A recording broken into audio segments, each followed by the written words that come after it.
بسم اللہ الرحمن الرحیم۔ حضرت اسماء بنت ابو بکر رضی اللہ تعالی عنہ کی زندگی اور تنگی۔ حضرت اسماء رضی اللہ تعالی عنہ حضرت ابو بکر رضی اللہ تعالیٰ عنہ کی بیٹی اور عبداللہ ابن زبیر رضی اللہ تعالیٰ عنہ کی والدہ اور حضرت عائشہ رضی اللہ تعالی عنہ کی سوتیلی بہن مشہور صحابیات میں سے ہے اسماء بنت ابی بکر۔ شروع ہی میں مسلمان ہو گئی تھی، کہتے ہیں کہ 17 آدمیوں کے بعد یہ مسلمان ہوئی تھی، یعنی اس سے پہلے کتنے مسلمان تھے؟ اور 18ویں نمبر پر ہجرت سے 27 سال پہلے پیدا ہوئی، اور جب حضور اقدس صلی اللہ علیہ وسلم اور حضرت ابو بکر رضی اللہ تعالی عنہ ہجرت کے بعد مدینہ طیبہ پہنچ گئے تو حضرت زید رضی اللہ تعالی عنہ وغیرہ کو بھیجا کہ ان دونوں حضرات کے اہل و عیال کو لے آئے، یعنی نبی علیہ الصلوۃ والسلام اور ابو بکر رضی اللہ تعالیٰ عنہ کے اہل و عیال جو ہے وہ لے آئے۔ ان کے ساتھ ہی حضرت اسماء رضی اللہ تعالی عنہ بھی چلی آئی۔ جب قباء میں پہنچی تو عبداللہ ابن زبیر رضی اللہ تعالیٰ عنہ پیدا ہوئے، اور ہجرت کے بعد سب سے پہلی پیدائش ان کی ہوئی۔ ہجرت کے بعد سب سے پہلے پیدائش کس صحابی کی ہوئی؟ اس زمانہ کی عام غربت، تنگ دستی، فقر و فاقہ مشہور و معروف ہے۔ آج کل تو ہر کوئی چیز ہمیں گھر پہ مل جاتا ہے، لیکن اس وقت کسی چیز میں حاصل کرنے کے لیے مہینوں کا سفر کرنا پڑتا تھا، اور سمندر میں سفر کرنا پڑتا تھا، جنگلات میں اور قافلے کے قافلے جاتے تھے۔ اس کے ساتھ ہی اس زمانہ کی ہمت، جفاکشی، بہادری، جرأت ضرب المثل ہے۔ بخاری میں ہے، حضرت اسماء رضی اللہ تعالی عنہا کی طرز زندگی خود ان کی زبان سے نقل کیا ہے۔ فرماتی ہے کہ جب میرا نکاح زبیر رضی اللہ تعالیٰ عنہ سے ہوا تو ان کے پاس مال نہ تھا، نہ جائیداد، نہ کوئی خادم کام کرنے والا، نہ کوئی اور چیز۔ ایک اونٹ پانی لاد کر لانے والا اور ایک گھوڑا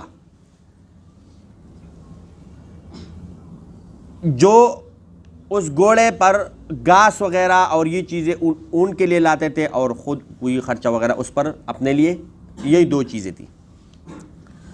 اور کھجور کی گٹھلیاں کوٹ کر دانہ کے طور پر کھلاتی تھی، خود میں پانی بھر کر لاتی، اور پانی کا ڈول پڑ جاتا تو اس کو آپ ہی سیتی تھی، اور خود ہی گھوڑے کی ساری خدمت، گھاس دانہ وغیرہ کرتی تھی، اور گھر کا سارا کاروبار بھی انجام دیتی تھی۔ یہ کون فرماتی ہے؟ حضرت اسماء بنت ابو بکر رضی اللہ تعالیٰ عنہ۔ مگر ان سب کاموں میں گھوڑے کی خبر گیری اور خدمت میرے لیے زیادہ مشقت کی چیز تھی۔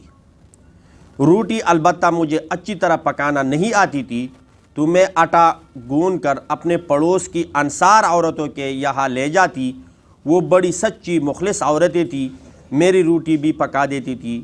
حضور صلی اللہ علیہ وسلم نے مدینہ پہنچنے پر زبیر رضی اللہ تعالیٰ عنہ کو ایک زمین جاگیر کے طور پر دے دی جو 2 میل کے قریب تھی۔ میں وہاں سے اپنے سر پر کھجور کی گٹھلیاں لاد کر لایا کرتی تھی۔ میں ایک مرتبہ اس طرح آ رہی تھی اور گٹھلی میرے سر پر تھی، راستے میں حضور اقدس صلی اللہ علیہ وسلم مل گئے، اونٹ پر تشریف لا رہے تھے، اور انصار کی ایک جماعت ساتھ تھی۔ حضور صلی اللہ علیہ وسلم نے مجھے دیکھ کر اونٹ ٹھہرایا اور اسے بیٹھنے کا اشارہ کیا تاکہ میں اس پر سوار ہو جاؤں۔ مجھے مردوں کے ساتھ جاتے ہوئے شرم آئی، اور یہ بھی خیال آیا کہ زبیر رضی اللہ تعالیٰ عنہ کو غیرت بہت زیادہ ہے، ان کو بھی یہ ناگوار ہوگا۔ حضور صلی اللہ علیہ وسلم میرے اندازے سے سمجھ گئے کہ مجھے اس پر بیٹھتے ہوئے شرم آتی ہے۔ حضور صلی اللہ علیہ وسلم تشریف لے گئے، گھر آئی، زبیر رضی اللہ تعالیٰ عنہ کو قصہ سنایا کہ اس طرح حضور صلی اللہ علیہ وسلم ملے اور یہ ارشاد فرمایا مجھے شرم آئی اور تمہاری غیرت کا خیال بھی آیا۔ یعنی ایسی خواتین تھی جو شریعت کے بھی پابند تھی اور اپنے شوہر کا بھی بہت خیال رکھتی تھی۔ زبیر رضی اللہ تعالیٰ عنہ نے کہا کہ خدا کی قسم تمہاری گٹلیاں سر پر رکھ کر لانا میرے لیے اس سے بہت زیادہ گراں ہے، مگر مجبوری یہ تھی کہ یہ حضرات خود تو زیادہ تر جہاد میں اور دین کے دوسرے امور میں مشغول رہتے تھے، اس لیے گھر کے کاروبار عام طور پر عورتوں کو ہی کرنا پڑتے تھے۔ آج کل بھی ہمارے جو گاؤں یا پنڈ وغیرہ ہوتے ہیں اس میں سارے لاہور کراچی یا باہر ملکوں میں مزدوری کے لیے مرد حضرات جاتے ہیں تو سارے کام کون کرتی ہے؟ خواتین ہی کرتی ہے۔